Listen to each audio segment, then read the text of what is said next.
Students, हमारा topic चल रहा था न्याय, और न्याय में हम कर रहे थे रॉल्स का न्याय सिद्धांत। तो देखिए, हम इसे ही आगे बढ़ाते हैं कि रॉल्स क्या कहता है न्याय के बारे में। तो सबसे पहले तो हम रॉल्स के बारे में पढ़ते हैं कि रॉल्स एक उदार समतावादी था। समतावादी ने समानता रखने वाला समतावादी विचारक थे, और इनका जो जन्म है अभी ये भी 20वीं सदी के ही हैं। 1921 में जन्म हुआ था और 2002 में मृत्यु हुई है। जॉन सभी बहुत ज़्यादा पुराने नहीं हैं, 2002 में ही, अभी कुछ 18 साल पहले के ही उनकी मृत्यु हुई है। जॉन रॉल्स यूएसए के हार्वर्ड विश्वविद्यालय के दर्शन शास्त्र के प्रोफेसर थे। हार्वर्ड विश्वविद्यालय में दर्शन शास्त्र के, ठीक है, दर्शन शास्त्र के प्रोफेसर थे ये। अब जो रॉल्स है ना, उनका जो न्याय सिद्धांत है, देखिए यूएसए में 1960 में 1960 के दशक में नागरिक अधिकार आंदोलन और जनजातीय संघर्ष की पृष्ठभूमि में रॉल्स का ये जो न्याय सिद्धांत आया था। तो 1960 में यूएसए में नागरिक अधिकार आंदोलन चला था। उसके साथ साथ ही निर्जातीय संघर्ष की पृष्ठभूमि आई थी। निर्जातीय संघर्ष, तो यहाँ पे देखिए ये जो दो बातें थी, इसकी पृष्ठभूमि में ये जो रॉल्स का न्याय सिद्धांत है ये उभर के बाहर आया था। रॉल्स न्याय को समाज का मुख्य व प्राथमिक सद्गुण मानता था। जो प्लेटो था वो सर्वोच्च तो मानता था न्याय को, लेकिन अंतिम सद्गुण मानता था। लेकिन ये जो रॉल्स हैं, रॉल्स न्याय को क्या मानता था? प्राथमिक सद्गुण मानता था। जॉन रॉल्स प्रक्रियात्मक और तात्विक न्याय को मिला देता है। वो ये बताते हैं कि प्रक्रियात्मक और तात्विक न्याय को मिलाना चाहिए, अर्थात प्रक्रिया भी महत्वपूर्ण होनी चाहिए और परिणाम भी महत्वपूर्ण होना चाहिए। न्याय की समस्या मूलतः होती क्यों है? जॉन रॉल्स कहता है कि न्याय की समस्या मूलतः क्यों होती है? जो प्राथमिक वस्तुएं हैं, प्राथमिक वस्तुओं का वितरण की समस्या है न्याय। तो यहाँ पे इन्होंने बताया सहयोगात्मक चेष्टा, यानी कोऑपरेटिव वेंचर। तो यहाँ पे ये पूरा का पूरा अपना न्याय को बहुत अच्छे से देता है। लेकिन जब रॉल्स ये बात कहता है कि न्याय की समस्या मूलतः प्राथमिक वस्तुओं के वितरण की समस्या है। अब देखिए, प्राथमिक वस्तुओं के वितरण की समस्या, ये न्याय की समस्या है। न्याय की समस्या क्या होती है कि जो प्राथमिक वस्तुएं हैं ना, ये सही तरीके से वितरित नहीं होती है, बंटती नहीं है। जैसे प्राथमिक वस्तुओं में ये क्या बताते हैं? अधिकार सबको बराबर नहीं मिलते हैं, सबको न्याय नहीं मिलता, स्वतंत्रता नहीं मिलती, समानता नहीं मिलती, संपदा नहीं मिलती। तब क्या होता है? प्रत्येक के साथ में न्याय नहीं होता है। लेकिन देखिए, प्राथमिक वस्तुओं को ये दो प्रकार का बताता है। मैं इधर बता देती हूँ। प्राथमिक वस्तुओं को ये दो प्रकार का बताता है। कैसे? कि एक बात तो ये होती है, प्राथमिक वस्तुएं प्रकृति ने दी है। जैसे प्राकृतिक है। प्रकृति जैसे कि बुद्धि है, प्रत्येक इंसान की अलग अलग बुद्धि है। जैसे स्वास्थ्य है, सुंदरता है, सौंदर्य। तो ये जो सौंदर्य भी प्रत्येक, ये प्राकृतिक वस्तु है। तो ये दी है, जो भगवान ने दी है, प्रकृति ने दी है। लेकिन एक होता है सामाजिक, ठीक है। सामाजिक में क्या आएगा? ये अधिकार, स्वतंत्रता, धन संपदा, अवसर की समानता। तो तुम ध्यान देना, ये क्या कहना चाह रहे हैं यहाँ पे? न्याय की समस्या क्या है? तो ये जब बात रॉल्स के साथ में की गई, तो रॉल्स ने बताया कि जो प्राथमिक वस्तुएं हैं ना, वो सही ढंग से वितरण नहीं हो पाई है, इसीलिए न्याय में समस्याएं आ रही है। फिर इस वजह से उन्होंने बताया कि जो प्राथमिक वस्तुएं हैं वो दो प्रकार की हैं। प्राथमिक वस्तुएं दो प्रकार की हैं, प्राकृतिक वस्तुएं और सामाजिक वस्तुएं। प्राकृतिक वस्तुएं जैसे इंसान की बुद्धि है, स्वास्थ्य है, सौंदर्य है, ये सब हो गया। और सामाजिक वस्तुएं क्या है? अधिकार। तो समाज जब ये जो अधिकार, न्याय, स्वतंत्रता, संपदा, समानता, और अवसर की समानता, ये सब जब समाज ढंग से वितरण नहीं करेगा तो क्या होगा? न्याय की समस्या। ये प्रश्न बहुत बार पूछा जाता है कि रोल्स के अनुसार न्याय की समस्या क्या है, या ये पूछा जाता है कि रोल्स के अनुसार प्राथमिक वस्तुएं क्या हैं। तो ये जो बातें हैं ये बताती है कि हमें प्राथमिक वस्तुओं का वितरण सही ढंग से करना चाहिए।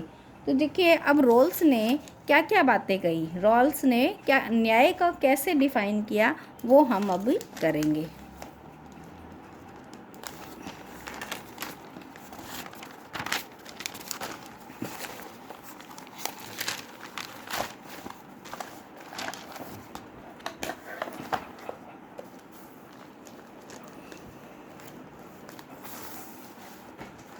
अभी देखिए रॉल्स क्या कहते हैं, जॉन रॉल्स का न्याय संबंधी सिद्धांत।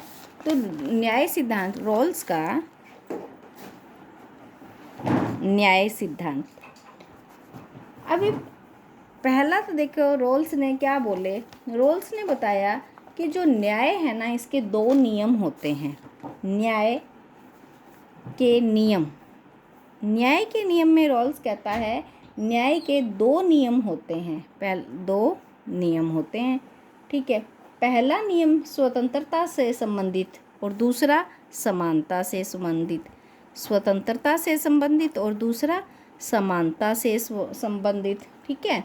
न्याय के नियम में रॉल्स कहते हैं कि दो नियम होता है, स्वतंत्रता से संबंधित और समानता से संबंधित, ठीक है। तो समान स्वतंत्रता का नियम, अभी बात आती है पहला कि समान स्वतंत्रता का नियम, यह पहली है कि सबके साथ में समान स्वतंत्रता, सबको क्या मिलना चाहिए? समान स्वतंत्रता।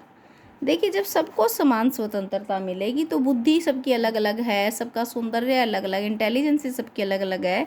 तो समान स्वतंत्रता का नियम मैं तुम्हें समझाती हूँ। रॉल्स के अनुसार समान स्वतंत्रता का नियम ये कहते हैं ये पहली प्राथमिकता है। पूछा जाएगा कि पहली प्राथमिकता न्याय के नियम में कौन सी बताई है? समान स्वतंत्रता का नियम। यहाँ पे देखिए ये जो पहली प्राथमिकता है यह नागरिक व राजनीतिक स्वतंत्रता है। राजनीतिक व नागरिक स्वतंत्रता है। यह कौन सी स्वतंत्रता है? राजनीतिक व नागरिक स्वतंत्रता है, ठीक है। उसके बाद में देखिए ये क्या बोलते हैं कि प्रथम नियम क्या कहता है? शुभ की अपेक्षा अधिकार महत्वपूर्ण है। हमें ये नहीं देखना परिणाम क्या होगा। तो इन्होंने बताया शुभ की अपेक्षा अधिकार महत्वपूर्ण है। ये कहते हैं अधिकार सबको मिलना चाहिए, महत्वपूर्ण है, ठीक है। यहाँ पे जीवन की स्वतंत्रता, नागरिक को क्या मिलना चाहिए? नागरिक को जीवन की स्वतंत्रता, विचार की स्वतंत्रता, संपत्ति की, अंतःकरण की, अनुबंध की, ये सारे के सारे नागरिक स्वतंत्रता में आ जाएंगे। तो इन्होंने पहला बताया कि सबको समान स्वतंत्रता मिलनी चाहिए, जीवन की, विचार की, संपत्ति की, अंतःकरण की, अनुबंध की, ये सारी की सारी मिलनी चाहिए। उसके बाद में इन्होंने बताया कि आर्थिक सामाजिक विषमता, आर्थिक सामाजिक विषमता, आर्थिक सामाजिक विषमता भिन्नता का सिद्धांत कहलाता है।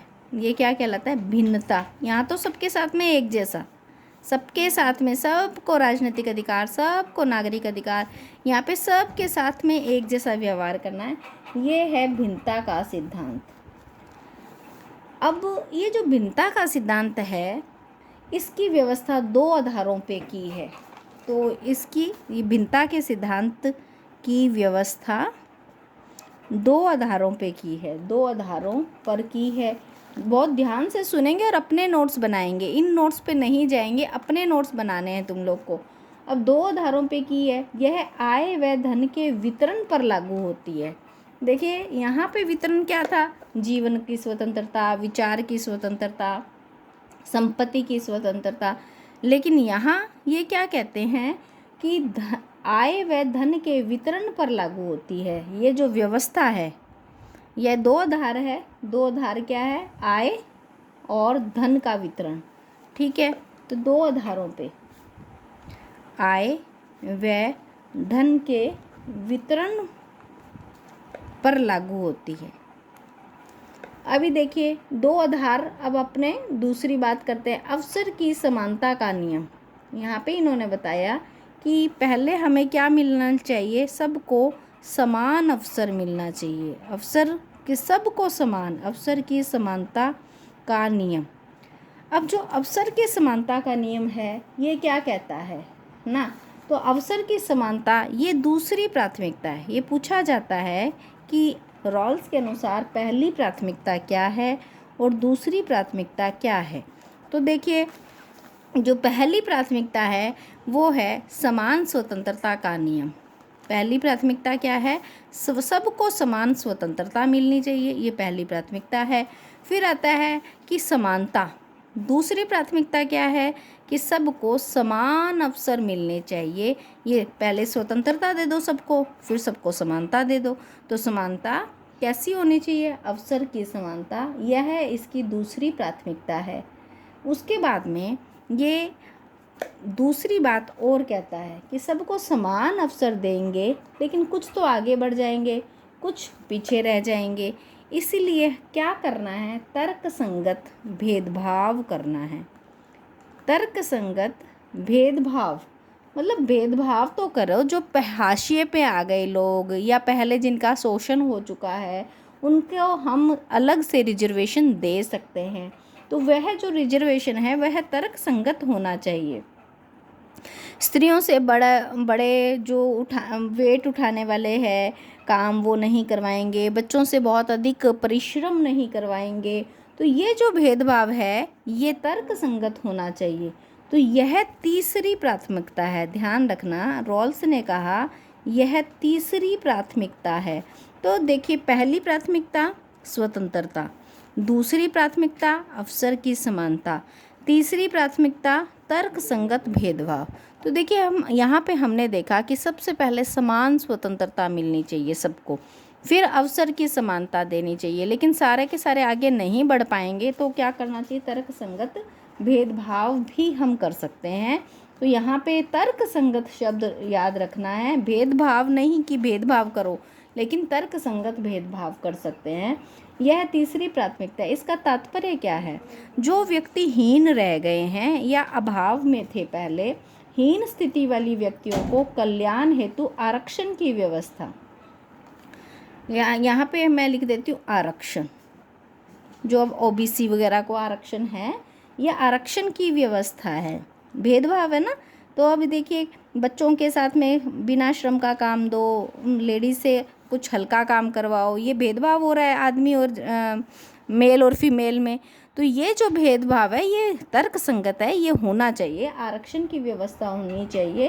तो इसमें ये सकारात्मक भेदभाव भी कह सकते हैं, कल्याणकारी भेदभाव, सकारात्मक मतलब अच्छे तर्कसंगत सकारात्मक भेदभाव है। ये कैसा भेदभाव है, तर्कसंगत भेदभाव है।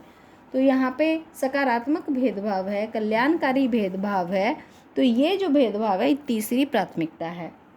ये प्रश्न बहुत बार पूछा जाता है। रॉल्स के अनुसार, रॉल्स के न्याय के अनुसार प्रथम द्वितीय और तृतीय प्राथमिकताएं क्या क्या है। तो प्रथम प्राथमिकता है समान स्वतंत्रता का, दूसरा है अवसर की समानता और तीसरा है तर्कसंगत भेदभाव का नियम। अब देखिए ये तीन नियम हुआ, लेकिन हमें ध्यान रखना है ये जो नियम है ये क्रम में होने चाहिए। उपयुक्त तीनों नियम क्रमानुसार अपनाने हैं।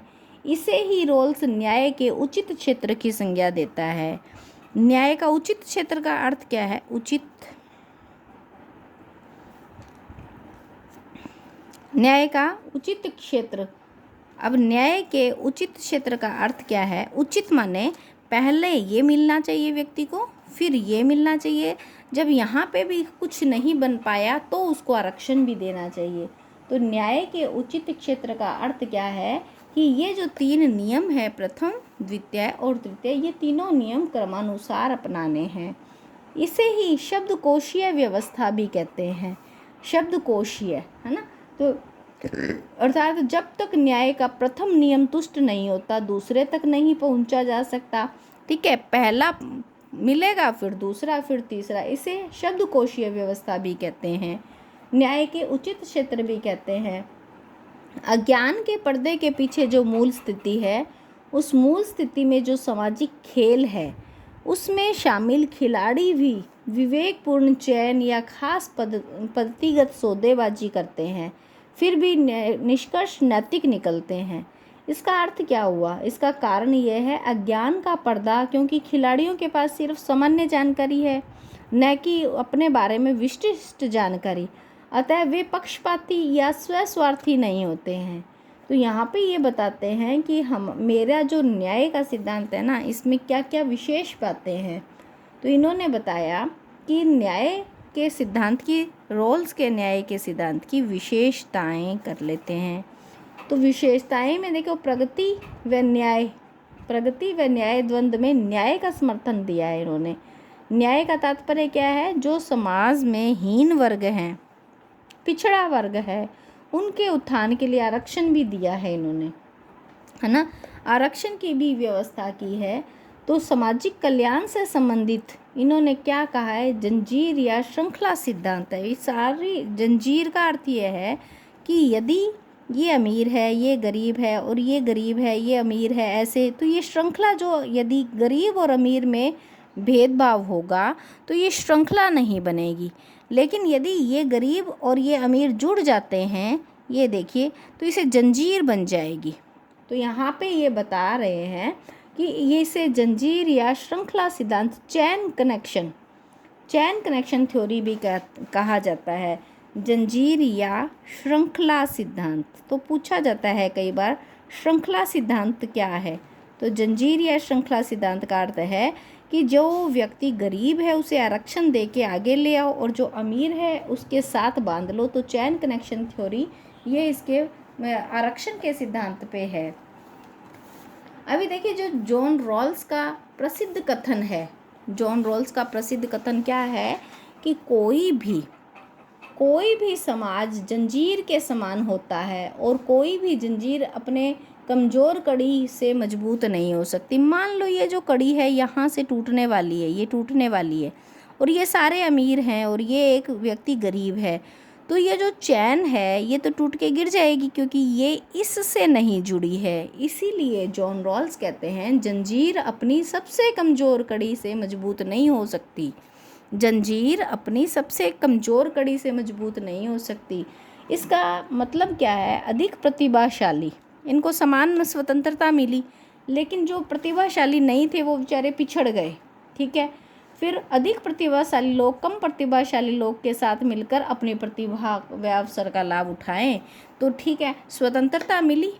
कुछ लोग बहुत आगे बढ़ गए, कुछ लोगों में बुद्धि कम थी, इंटेलिजेंसी कम थी, वो पीछे रह गए। तो उन लोगों को जो पीछे रह गए उनके लिए इन्होंने आरक्षण की व्यवस्था कर दी। और प्रगति के साथ उन्होंने हस्तांतरण शाखा पर बल दिया। इन्होंने, जॉन रॉल्स ने समाज के प्रगति के लिए पूंजीवादी प्रणाली तथा पिछड़े के कल्याण, यहाँ पे बताया ना, पिछड़ों का कल्याण करने के लिए आरक्षण, पिछड़ों के हस्तांतरण शाखा का समर्थन किया। यह शाखा गरीबों की न्यूनतम आवश्यकताओं को पूर्ण करेगी। आरक्षण से क्या होगा? जो गरीब हैं उनके न्यूनतम आवश्यकताओं की पूर्ति होएगी। जैसे मनरेगा, आरटीए और उचित मूल्य की दुकानें हैं, उसमें गरीबों को कम रुपयों में अधिक अच्छा मिलता है, गेहूं मिलता है, चना मिलता है, हाँ। तो राइट टू एजुकेशन के तहत फ्री में पढ़ाई भी होती है। तो इससे क्या होता है, जो गरीब लोग हैं वो भी अपना उत्थान कर सकेंगे। उन्हें भी क्या, मनरेगा के तहत उन्हें भी रोज़गार मिल पाएगा। आरटी, राइट टू एजुकेशन के तहत उन्हें भी एजुकेशन मिल पाएगी। उचित मूल्य की जो दुकानें होती है उसमें उनको राशन मूलभूत आवश्यकताओं की पूर्ति हो पाएगी। तो न्यूनतम आवश्यकताओं की पूर्ति है वो होएगा। तो पिछड़े लोगों के कल्याण के लिए क्या होगा? हस्तांतरण शाखा का समर्थन किया। तो यहाँ पे हमने अभी कर लिया जॉन रॉल्स का न्याय सिद्धांत क्या कहते हैं। तो लेकिन देखिए, जॉन रॉल्स के न्याय के सिद्धांत के बहुत सारे नाम हैं, वो नाम हम अपनी नेक्स्ट क्लास में करेंगे।